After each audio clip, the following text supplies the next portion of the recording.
Welcome back everyone to our channel. So, we have discussed about matter in basics, and today we are about to dive into the first type of matter, solids. These are some examples of solids like stone, cardboard, salt and iron. So, what are solids anyway?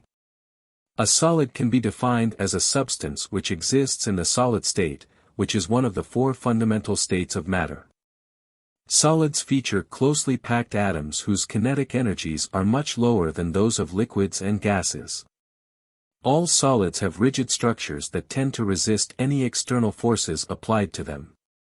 Solids also are known to have a fixed, definite shape, unlike liquids and gases, which assume the shape of the container they are placed in. Furthermore, solids are also known to have a fixed, definite volume, unlike gaseous substances which expand to occupy the entire volume of the container they are placed in. Now, what are the key features of solids? First is fluidity. In solid, they do not have the ability to flow as liquids and gases do. Second is compressibility. Another dissimilarity between solids and gases is that gases can be compressed when some external pressure is applied to them, but solids are virtually incompressible. Manner of atoms. The atoms of a solid can be bound together in either a regular or an irregular manner. The manner in which the atoms of the solid are arranged in three-dimensional space determines the type of the solid. Now you will be wondering why there isn't fluidity in solids. The answer is this.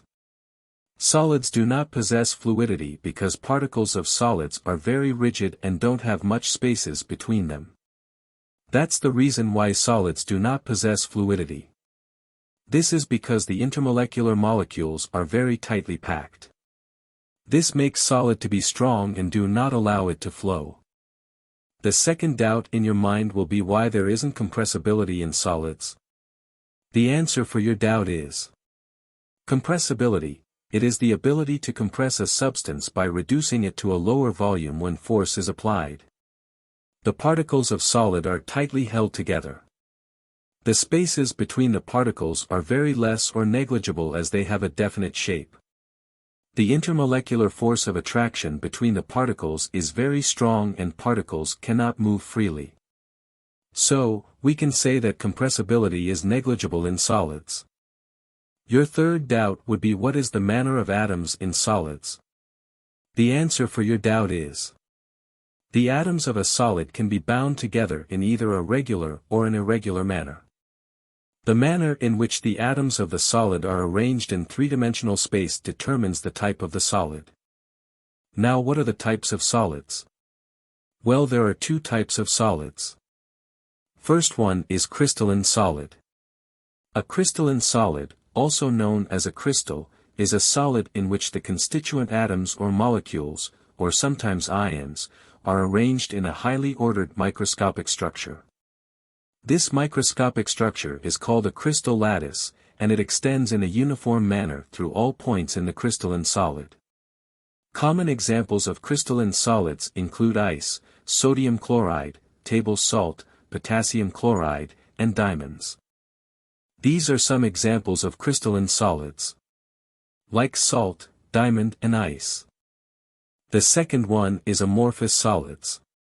Amorphous solids, also known as non-crystalline solids, are solids that lack long-range order in the arrangement of their constituent atoms, molecules, or ions in three-dimensional space. It is important to note that amorphous solids feature an internal structure in which different structural blocks of the solids are interconnected. It can also be noted that amorphous solids usually have higher solubilities than crystalline solids.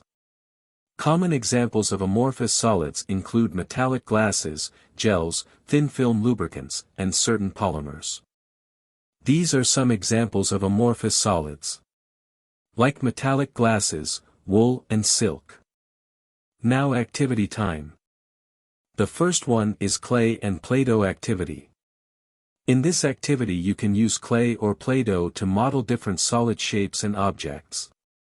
Clay and Play-Doh are solids that can be molded into different forms. You can also cut them, roll them, or combine them to make new shapes. After molding the clay, keep them in sunlight and they will become hard and get solidified. The second activity is how to make candles. You can make your own candles using wax, wicks, and molds. Wax is a solid that melts into a liquid when heated and gets solidified again when cooled. You can also add colors and scents to your candles. Conclusion: we can change the solids into liquids by heating. When we keep these molds in room temperature it freezes, according to the freezing point of wax, keep them in sunlight, and they will become hard and get solidified. Thanks for watching. Bye.